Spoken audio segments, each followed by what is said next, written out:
আপনি আধা ঘন্টা আগে উঠে 2 রাকাত নামাজ পড়ে কখনো চোখের পানি ফেলে আপনি কি আল্লাহর কাছে কেঁদে দেখেছেন যে শান্তি কাকে বলে? আপনি আপনার বয়ফ্রেন্ড অথবা গার্লফ্রেন্ডের সাথে কথা বলে আপনি কি, এটা তো অশান্তি তৈরি হয়, কারণ তিনি আপনাকে খোঁচান, এটা করলা না কেন, ওইটা করলা না কেন, তোমাকে দেখতে কেমন, কেন এরকম মনে হয়, তুমি কেন আমার ওই প্রশ্নের উত্তর দিলা না, কেন এত পরে তুমি আমার হোয়াটসঅ্যাপ মেসেজ সেন্ড করলা, আপনি এগুলোর উত্তর দিতে আপনি ক্লান্ত। অথচ দেখেন সেই সময় আল্লাহ সুবহানাহু ওয়া তাআলা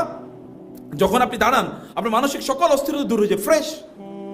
একটা প্রশান্ত অন্তর আপনি পান। এর একটা প্রশান্ত অন্তর পাওয়ার অধিকার তো আপনার আছে, আপনার অন্তরটাকে শান্তি দেওয়ার অধিকার, মানে দায়িত্ব আপনার, এবং আপনার অন্তরটা প্রশান্তি পাওয়ার অধিকার আছে। গুনাহ এক ধরনের শেকল, এটা এক ধরনের বন্দিশালা, এটার প্রতি, গুনার প্রতি এক ধরনের ভালোবাসা শয়তান তৈরি করে দেয়, এবং এই কারণে গুনার আবর্ত লোকেরা ঘুরতে থাকে, এখান থেকে সে বের হতে পারে না, যে সিনেমা দেখে এখান থেকে বের হতে পারে না, যে নাটক দেখে বের হতে পারে না, যে গান শুনে বের হতে পারে না, যে স্মোকিং করে সে বের হতে পারে না, যে খারাপ রিলেশন মেনটেন করে সেখান থেকে বের হতে পারে না, সেখানে বিভিন্ন অজুহাত তৈরি করে, এক্সকিউজ তৈরি করে, সে মনে করছে এটা তো আমার